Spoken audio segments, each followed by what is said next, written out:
Hey kids, it's Dr. T. Alright, in this video we're going to kind of review some of our old trig stuff from way back in the IA days, back in ninth grade. I think you did this stuff. We're going to talk about how to find a side and how to find an angle using the trig ratios. Okay, now but before we start, set up your journal of course and take a look at this chart with me. Okay, now what I have here is a completely solved triangle. When I say completely solved, I mean there are no angles and no sides that are unknown. So, when you were in elementary school, you learned, middle school actually, you learned Pythagorean theorem. And the way Pythagorean theorem works is you could have side A and you could have side B and you could solve for the missing side. You knew nothing about angles. You only knew that it was a right triangle. Okay? So any two sides you could solve, if you had any two sides, you could find the third, and that was with Pythagorean theorem.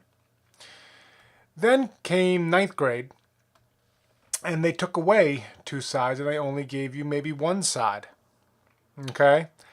But they gave you an angle. You don't know which one. So they didn't give you the other sides, and you always got the 90, of course.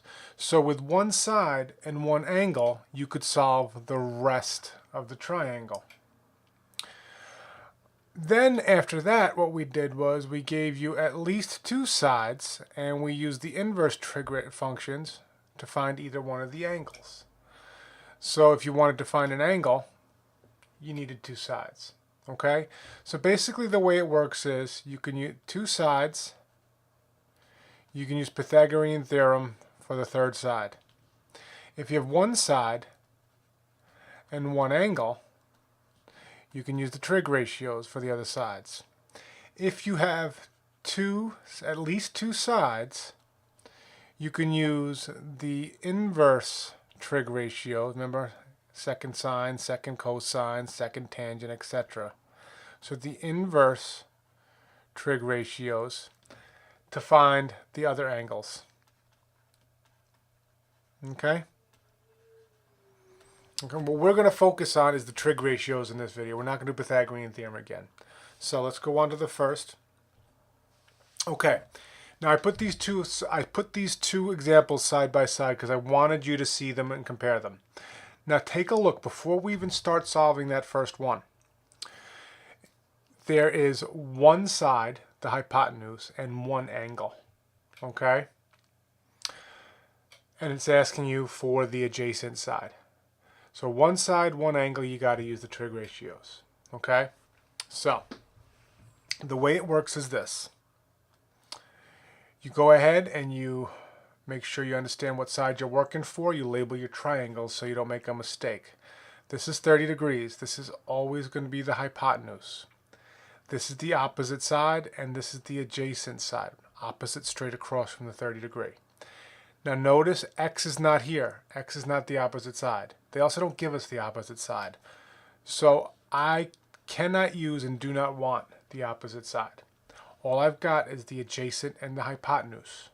So you have to pick your trig function based on what sides you're working with.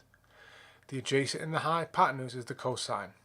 So you know the cosine of your angle is always going to be equal to the adjacent over the hypotenuse. Now you can fill in with what you have. The cosine of 30 degrees is equal to the adjacent, which is x, and the hypotenuse, which is 24. Okay?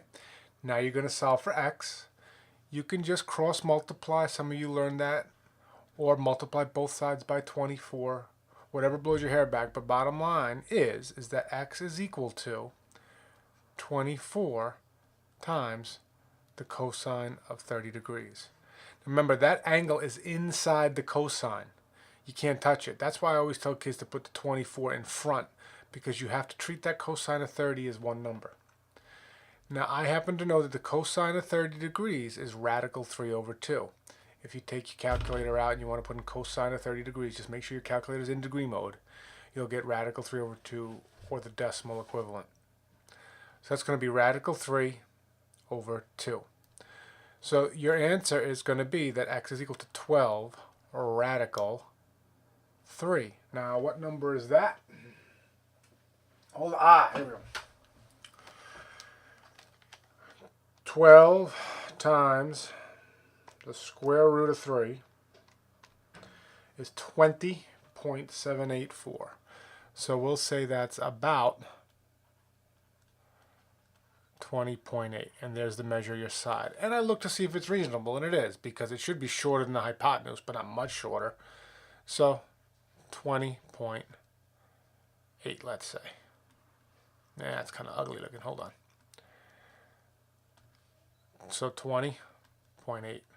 Okay, there's your answer there. Now let's do this one over here. Now, if you notice, they don't give you any angles, but they're asking you for the angle. They're saying, what is the measure of angle A to the nearest tenth of a degree? Now, very similarly, you're going to look and see, okay, well, here's my angle. Across from my angle is the opposite side. Next to the angle is the adjacent side, and this is the hypotenuse. Now, they're not asking us for the hypotenuse, and they don't give it. So we don't care about the hypotenuse. We know we're going to be using the tangent because all we have is the opposite and the adjacent.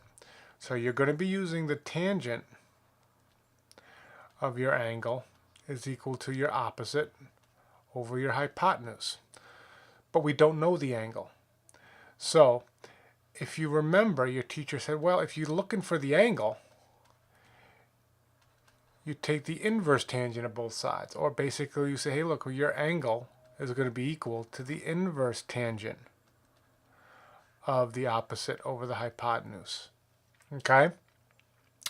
Now all you do is you take your calculator and you look for the tangent function, and if you hit second tangent, that's going to give you the inverse tangent.